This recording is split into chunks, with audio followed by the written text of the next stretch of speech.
ने सड़कें मांगी तो कहा गया कि सड़क बना देंगे तो पुलिस पहुंच जाएगी, तो गांजा जो उगाते हो तो फंस जाओगे। इसको विकास कहेंगे आप? कि गांजा उगाओ, खुश रहो, सड़क की क्या ज़रूरत है? कांग्रेस क्या अपने पैर पर खड़ी हो पाएगी कभी भी? और बहुत ज़रूरी है, खास करके बिहार और उत्तर प्रदेश जैसी जगह पर। और सवाल का दूसरा जो ये होगा कि आपको क्या रेस्पेक्टेबल सीट मिल पाएगा इस बार? और हमारा और आरजेडी का जो गठबंधन है, जो उसमें एक ग्लू है, एक फेविकॉल है, वो है विचारधारा। विरोधी दल में है तो सीबीआई ईडी का एक्शन रहता है, जैसे ही भाजपा में आ जाते हैं तो सब सीबीआई ईडी और आईटी वाले सब कहाँ सो जाते हैं, कुंभकर्ण हो जाते हैं। पृथ्वी पे तो कोई ऐसा व्यक्ति नहीं है जो नीतीश कुमार की गारंटी ले।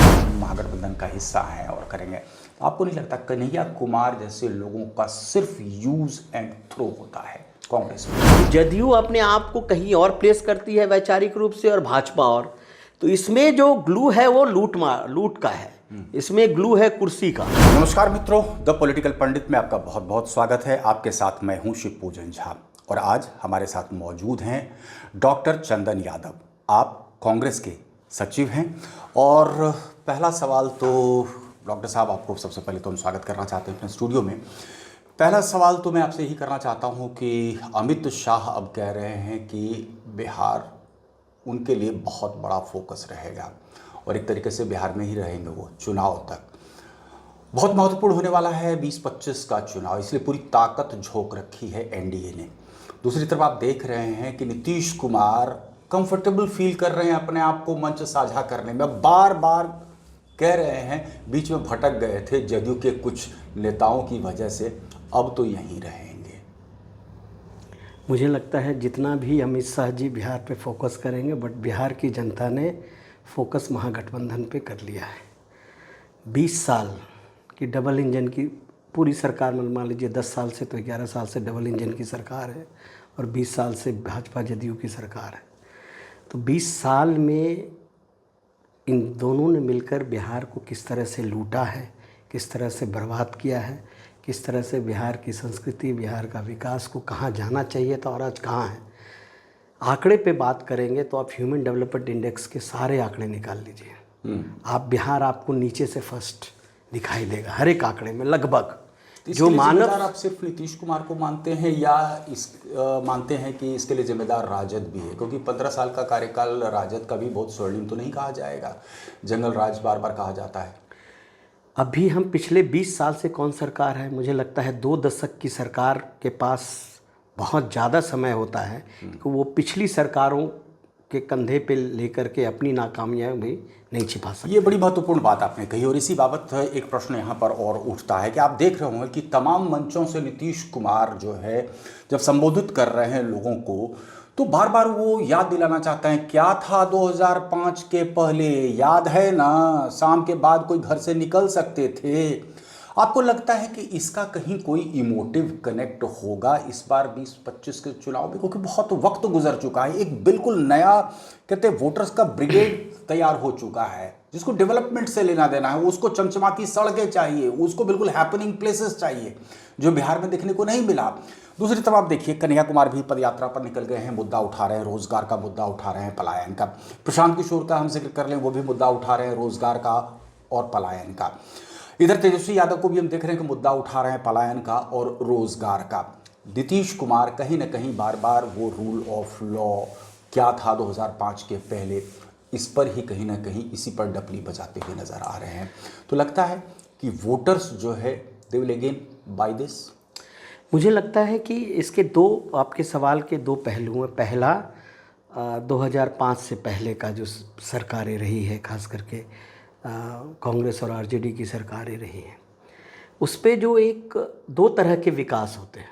एक होता है मानव विकास, समाज का ओवरऑल विकास, समाज का ताना बाना, लोकतंत्र को गहरा करना, लोकतंत्र को अंतिम व्यक्ति तक पहुंचाना, सबकी हिस्सेदारी, भागीदारी और न्याय के आयाम भी इस विकास का बहुत बड़ा भाग्य है। इसको हम लोग भूल जाते हैं बिहार के लोग। इंडस्ट्री फल फूल रही थी और तमाम जो उसका बार्गेनिंग होता था, साधु यादव की बात को अगर हम ये करें, सुभाष यादव की बात को अगर हम थोड़ा सा यहाँ पर जिक्र करें सीएम हाउस से, आप उसको विकास कहेंगे?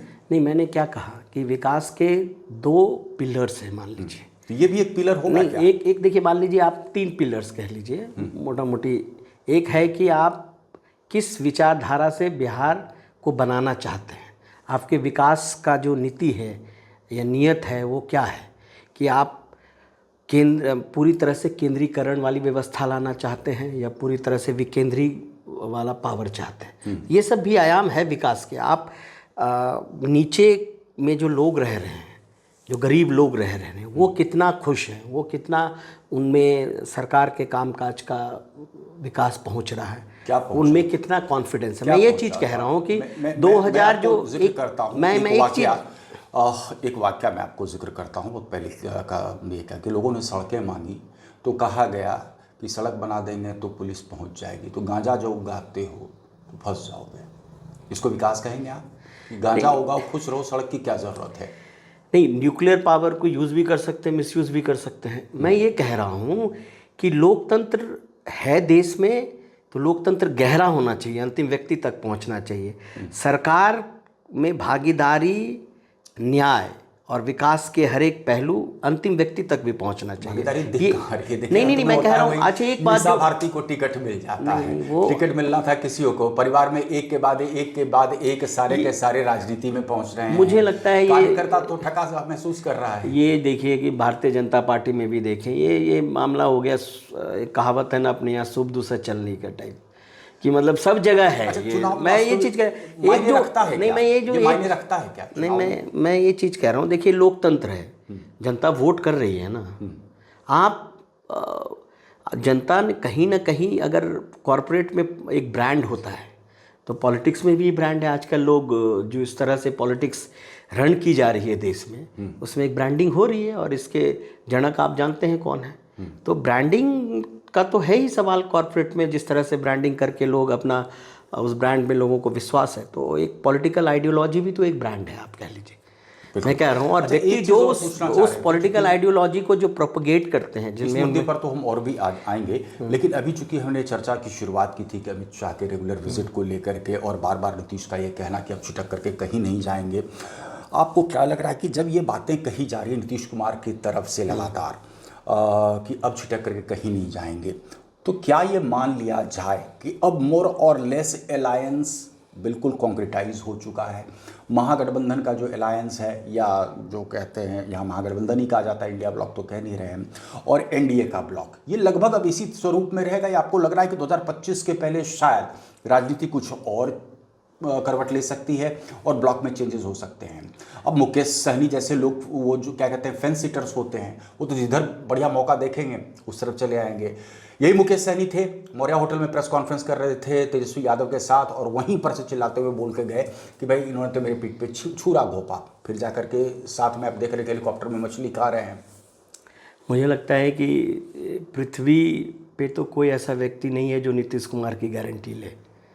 अगर उसकी बात करें कि वो क्या करेंगे आगे, बहुत बड़ी बात आप कह रहे हैं। नहीं, अगर कोई गारंटी लेने वाला हो नीतीश कुमार जी, हाँ, वो खुद भी अपने, तो ये कहना, और राजनीति में आप भी समझते हैं, आप भी बहुत दिनों से पत्रकारिता कर रहे हैं, तो आप भी समझते हैं राजनीति में कब क्या हो जाएगा, ये कहना मुश्किल है। ये सभी, मतलब मैं एक जनरल बात नहीं कह रहा हूँ, लेकिन समस्या क्या है कि एक बात तो तय है कि अमित शाह जी बार बार यही चीज़ कह रहे हैं कि, और बीजेपी अगर जीतने की तो संभावनाएं दिख नहीं रही है, जैसे मैंने शुरू में ही कहा, लेकिन आपका हाइपोथेटिकल सवाल लेने की अगर जीतती है, जीतेगी, तो ये मान लीजिए, लिख लीजिए कि वो महाराष्ट्र वाला जो मॉडल है, नीतीश कुमार को मुख्यमंत्री नहीं बनाएंगे, और यूपी वाला मॉडल लेकर के सम्राट चौधरी को स्टूल पे बिठाएंगे। ये बात, यूपी वाला मॉडल आपको स्पष्ट करना होगा। नहीं, यूपी वाला मॉडल बहुत क्लियर है। यूपी में क्या किया था, किसी को कोई डिक्लेयर कैंडिडेट नहीं था, फिर क्या हुआ, हम इसको बनाएंगे, सुशील मौर्य जी को स्टूल पे बैठा दिया, और हम सबके सामने है मुख्यमंत्री अभी है कौन। तो कहने का मतलब है कि किसी का पगड़ी वाला प्रकरण तो यहाँ हो ही वो पहले ही एक बार तो आपको बिल्कुल, तो आपकी झलक ट्रेलर तो आपको एक मिल ही गया है, ये स्पष्ट आपको दिख रहा है कि दिख नहीं रहा है। अगर अगर मान लीजिए हाइपोथेटिकल, मैं सवाल का जवाब दे रहा हूँ, अगर ऐसा होता है जो मुझे दिखाई नहीं दे रहा है जमीन पर, तो यही हाल होगा। हाइपोथेटिकल क्यों कह मैंने पहले का 20 साल बिहार बदहाल, एंटी इनकम्बेंसी होगा। एंटी इनकम्बेंसी मतलब 360 डिग्री एंटी इनकम्बेंसी है। इनके पूरी तरह से सरकारी मुलाजिम चला रहे हैं सरकार को, और कितना भ्रष्टाचार है। आप सरकार में जो उनके प्रिय नोट गिनने के लिए नोट गिनने पूरा बहुत सारे उदाहरण हैं।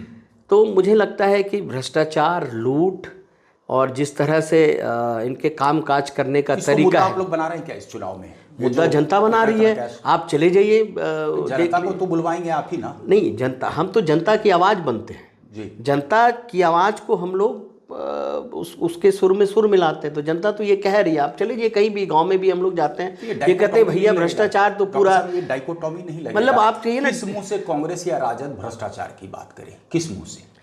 मैं ये कह रहा हूँ कि जो भ्रष्टाचार पर हमारी सरकार ने उस पर क्या कहें, उस पर एक्शन लिया हमारे। आप एक तो मत बोलिए, नहीं, मैं कह रहा हूँ कि कम से कम कांग्रेस जीरो टॉलरेंस। आप एक बात बताइए, हेमंत बिश्व शर्मा पे केस उठ जाता है, ऐसे कितने नेताओं का नाम ले।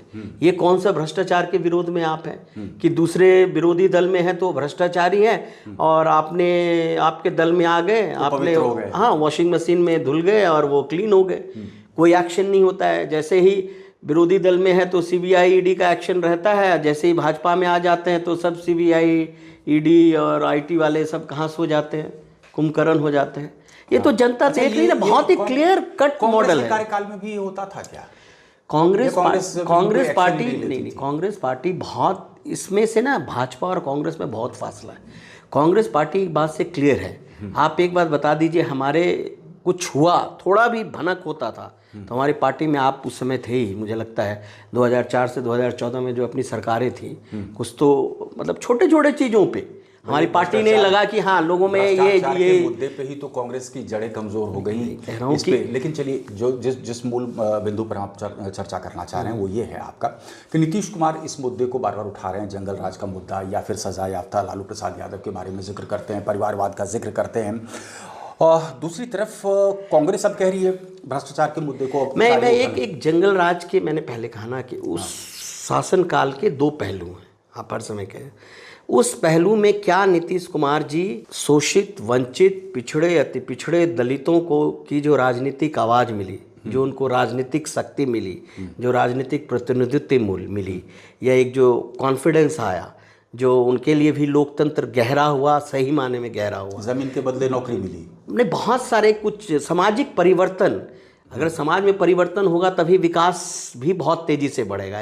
एक जो सामाजिक समानताएं जो बहुत ज़्यादा थी तो वो थोड़ा पटा, और भी अभी भी चल रहा है, तो वो एक निरंतर प्रक्रिया है। सामाजिक गैर बराबरी एक निरंतर प्रक्रिया है जिसको हमें समय समय पे लेना पड़ेगा। अगर उस बात को नीतीश कुमार जंगल राज कह रहे हैं, मैं बार बार कह रहा हूँ ना कि आप देखेंगे कि आप नीतीश कुमार जी के समय में देखिए, उनको मिला कि सामाजिक समानताएं पर उनकी सरकार को कुछ करना नहीं पड़ा ज़्यादा, तो समाज में एक कहीं ना कहीं ऑर्डर आया था। अब फिर उन्होंने जो भी, उस समय यूपीए की सरकार थी हमारी, 1.5 लाख करोड़, मैं ये आंकड़े दे रहा हूँ, 2004 से 2014 तक केंद्र सरकार ने, उस समय यूपीए की सरकार जिसके आरजेडी भी पार्ट थे और कांग्रेस पार्टी भी ने, आप उसी समय देखेंगे कि ये पुल, पुलिया, सड़क, ग्रामीण सड़क, स्वास्थ्य मिशन, ये सब जो स्वास्थ्य का, मनरेगा, सूचना का अधिकार, भोजन का अधिकार, जिसके चलते 5 किलो अनाज मिल रहा है, वो कांग्रेस पार्टी की देन है, यूपीए सरकार की देन है। कोई भी सरकार आए, आपके माध्यम से जनता को ये कह देना चाहते हैं, कोई भी सरकार आए वो कानून है, गारंटी है, कांग्रेस पार्टी की गारंटी है कि वो का एक्ट बन गया है, कोई नहीं हटा सकता है। जो भी चुनी हुई सरकार आएगी उसको देना पड़ेगा।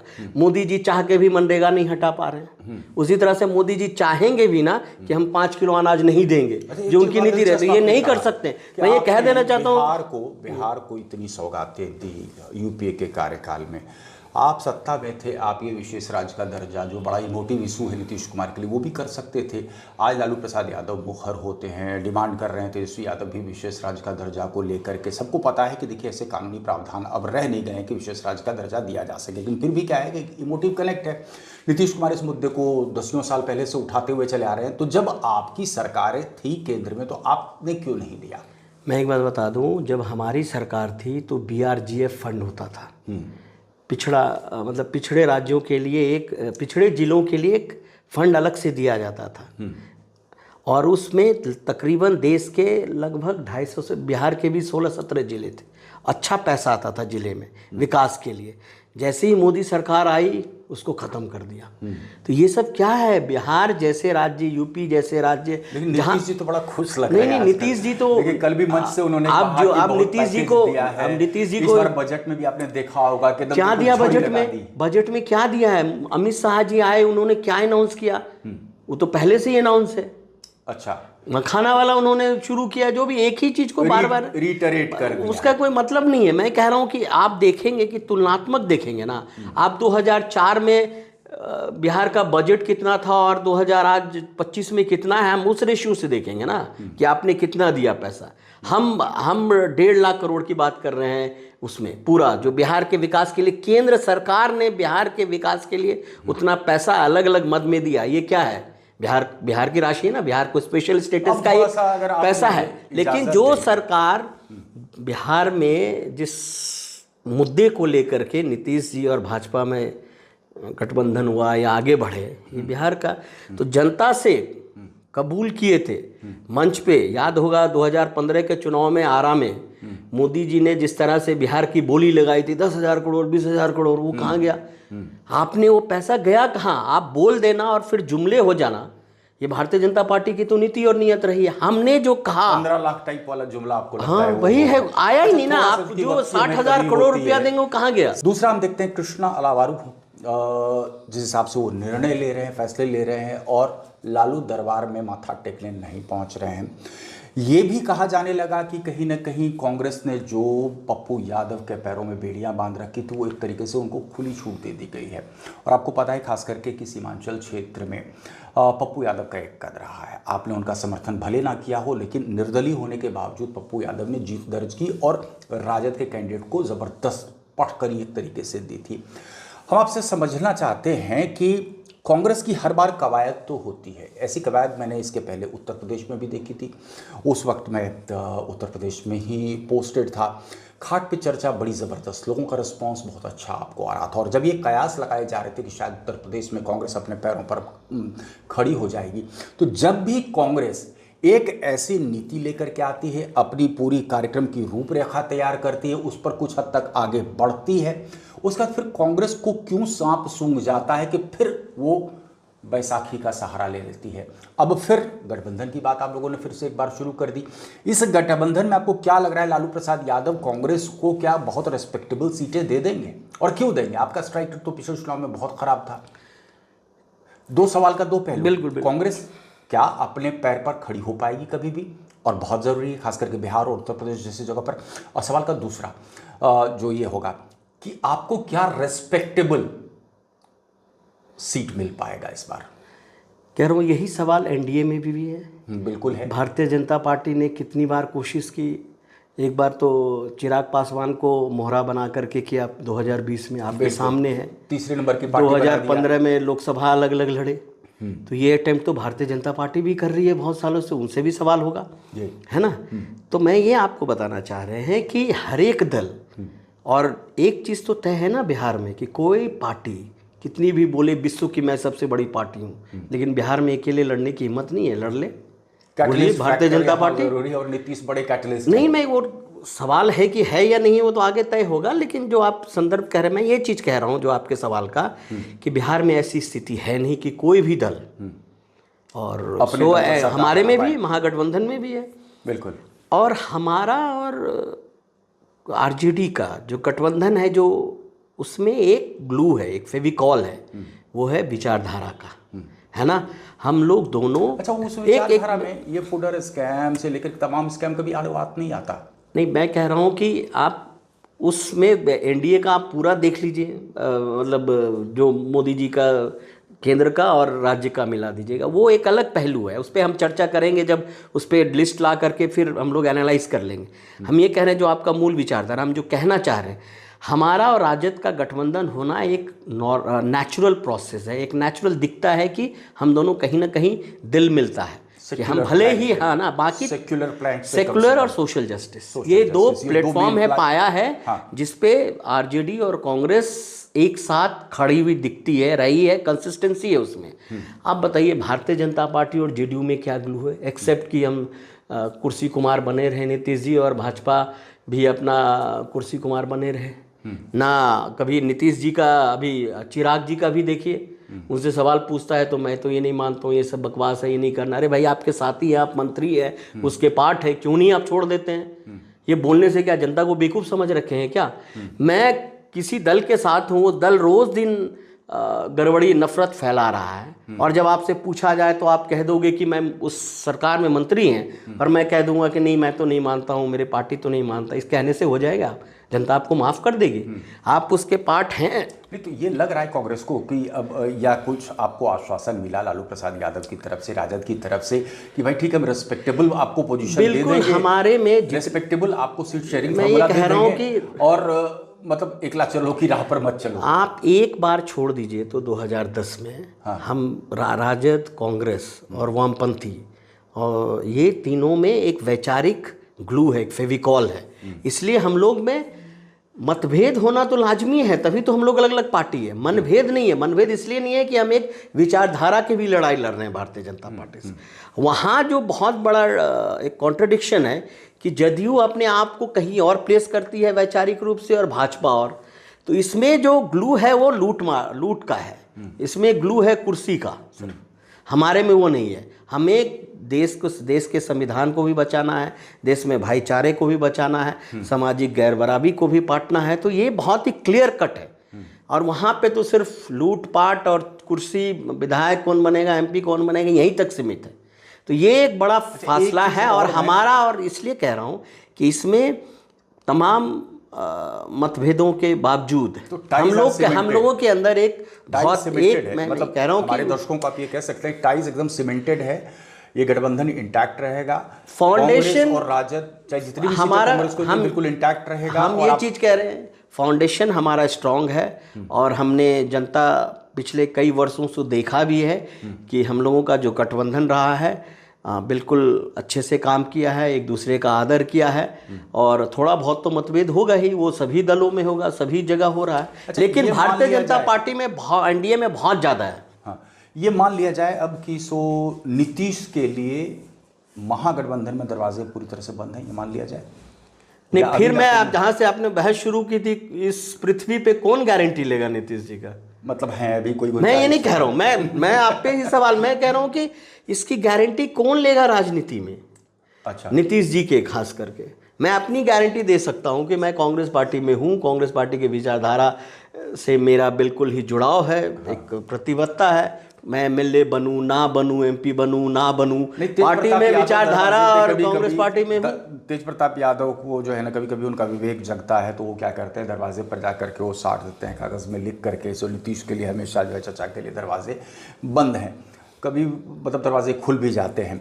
एनीवे, एक सवाल जो मेरे नीतीश जी का बयान दे देता हूँ। उन्होंने क्या कहा था बिहार चुनाव में कि मैं मर जाऊंगा, मैं कूद जाऊंगा, शोले का फिल्म का डायलॉग अगर मैं भाजपा में गया तो क्रेडिबिलिटी फैक्टर, इसीलिए उनके साथ अब जो चर्चा का विषय बना हुआ है। लेकिन एक सवाल जो और मेरे जहन को लगातार कुरेद रहा है कि मुझे लगा था कि एक ठीक ठाक पहल कांग्रेस की तरफ से है कि एक अच्छे वक्ता को ज़मीन पर उतारा है, कन्हैया कुमार को, वो जा रहे हैं। शुरुआत में मैंने भितिहरवा में देखा था कि अच्छे युवाओं की खास करके काफ़ी भीड़ उमड़ी थी। धीरे धीरे मैं देख रहा हूँ कि यात्रा पेटर्ड आउट हो गई, कांग्रेस में किसी को मतलब ही नहीं है। उसके बाद फिर इस तरीके की बयानबाजी भी आ गई कि हम महागठबंधन का हिस्सा हैं और करेंगे। आपको नहीं लगता कन्हैया कुमार जैसे लोगों का सिर्फ यूज़ एंड थ्रो होता है कांग्रेस में? नहीं, यही तो कांग्रेस पार्टी में नहीं होता है। हम लोग भारतीय जनता पार्टी वाले नहीं हैं। अगर ऐसा नहीं होता तो पप्पू यादव को आप पूर्णिया से लड़ा लेते, निर्दलीय नहीं लड़ना पड़ता। और अभी भी स्थिति स्पष्ट नहीं है कि आप उनको अपनी पार्टी का हिस्सा मानते भी हैं या नहीं मानते हैं। उन्होंने तो अपनी पार्टी खत्म विलय कर दी थी।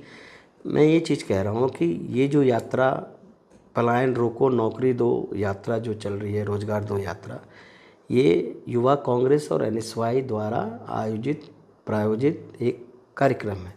और कन्हैया जी एआईसीसी इंचार्ज हैं एनएसवाई के और कार्य समिति के सदस्य हैं। तो ये उस यात्रा में दोनों प्रदेश राष्ट्रीय अध्यक्ष यूथ कांग्रेस और एनएसवाई के, प्रदेश अध्यक्ष दोनों एनएसवाई और यूथ कांग्रेस के प्रदेश के, और नेता जहाँ जहाँ जाते हैं, गुजरते हैं, करते हैं। तो ये कार्यक्रम है। इस कार्यक्रम में हमारे युवा साथी का जो समस्या है और ख़ास करके रोजगार, नौकरी और पलायन जो हो रहा है, इस पर ये हो रहा है। यात्रा बहुत अच्छा चल रही है, युवाओं के बीच में कनेक्ट हो रहा है। और मुझे लगता है कि 15-16 दिन गई थी यात्रा, उनको रोकना पड़ गया था। भगदड़ मच गई थी और यात्रा उनको रोकना पड़ गया था। इनके सिक्योरिटी गार्ड ने जो है कार्यकर्ताओं को धक्का मुक्की करके गिरा दिया था। देखिए इतनी भीड़ होगी ना, भीड़ में थोड़ी बहुत धक्कम धुक्की होता है। तो आप इसको पूरी यात्रा को आप इसको जनरलाइज कर देंगे तो ये मुझे लगता है यादव ओके, या आप कन्हैया कुमार को अगर इस तरीके से फ्री हैंड कर देते हैं तो इस लालू यादव ओके, वो क्यों चाहेंगे भाई तेजस्वी यादव को कोई चैलेंज खड़ा हो यहाँ? नहीं, किसी का कोई चैलेंज कहाँ है, क्या चैलेंज है इसमें? कन्हैया जी कांग्रेस पार्टी में हैं, तेजस्वी जी अब राजद में हैं, राजद में मनोज जी हैं, बहुत सारे नेता हैं। वो किसको बढ़ाए, किसको आगे करें, इससे कांग्रेस पार्टी का क्या मतलब होगा, या कांग्रेस पार्टी में कौन नेता आगे बढ़ेगा, किसको क्या जिम्मेदारी मिलेगी, इससे ना राजद को मतलब, इससे कांग्रेस पार्टी को मतलब है। ये तो आप लोगों का एक ठीक है। सरकार किसकी बनती नजर आ रही है? ये तो मैंने पहले ही कहा है। हाँ। हम लोग बनाएंगे, गठबंधन सरकार बनाएगी, बहुत अच्छे से बनाएगी, बहुत मुझे लगता है कि मार्जिन से बनाएगी। कि हमें तो वो मार्जिन भी देखना है ना, ईवीएम वाला मार्जिन देखना है। फिर जो ये झोला लेके खरीदने निकलते हैं, जो सीबीआई ईडी वाले जो इधर उधर घूमते रहते हैं, इधर से फिर विधायक को खरीदने वाला भी तो काम करते हैं ना। पहले तो ईवीएम वाला इशू करते हैं ये, फिर विधायक, तो हमें डबल प्रोटेक्शन लेकर के चलना है उसको। पूरा जनता भी बिहार की मस्त है। अच्छा, जहाँ पर पूरा जनता हमसे पहले आगे है। वो कह रही है कि भैया ईवीएम और फिर विधायक, बढ़िया आदमी को टिकट दीजिएगा जो भागे नहीं, जिसको खरीद ना पाए। जहाँ पर कांग्रेस जीतती वहाँ पर ईवीएम आप लोग कैसे मैनेज कर लेते हैं? किसको? जिस इलाके में जीतते हैं तो चोर सियाना है ना वो। अच्छा। देखिए झारखंड में, अरे भाई उसको भी तो कुछ ये हो सकता है ना कि महाराष्ट्र जीत गए और झारखंड मतलब हमें कर दिया, हरियाणा में जिता ले गए। जब आप देखेंगे एक ट्रेंड है, क्रूशियल मोमेंट पे भारतीय जनता पार्टी ने जहाँ लगा कि कुछ बातें गड़बड़ हो जाएगी तो वहाँ बिल्कुल हो जाता है। और सबसे बड़ी बात है, महाराष्ट्र में तो डेटा है और आप आंकड़े थोड़ी झूठ बोलेंगे। ये 15 लाख वाला जुमला थोड़ी जो पार्लियामेंट में राहुल जी ने पूरा डिटेल दिया है, उस पर भारतीय जनता पार्टी साफ कर दे कि क्या करना चाहते हैं, उसका जवाब दे दे। आप समझ लीजिए कि जितना आंकड़े वोट निकले हैं 35 लाख, मतलब आप समझ लीजिए क्या इसमें तो ब्लैक एंड वाइट है कि किस तरह से भारतीय जनता पार्टी और चुनाव आयोग और पूरी संस्था का मिसयूज करके जो चुनाव जीतने की इनकी प्रवृत्ति है ना, हम लोग इससे वाकिफ हैं और जनता को भी वाकिफ करा रहे हैं और जनता वाकिफ हो चुकी है बिहार की। तो आप चले जाइए, लेके चल रहे हैं। चलिए डॉक्टर बिल्कुल चंद्र यादव जी, आप हमारे स्टूडियो में आए, हमसे आपने चर्चा की, आपका स्टूडियो में आने के लिए बहुत बहुत धन्यवाद। तो द पॉलिटिकल पंडित के इस एपिसोड में आज के लिए बस इतना ही। लेकिन दर्शकों, हम आपसे आग्रह करेंगे कि अभी तक आपने अगर इस चैनल को लाइक और सब्सक्राइब नहीं किया है तो अभी कर लें, बेल आइकन भी प्रेस कर लें। धन्यवाद।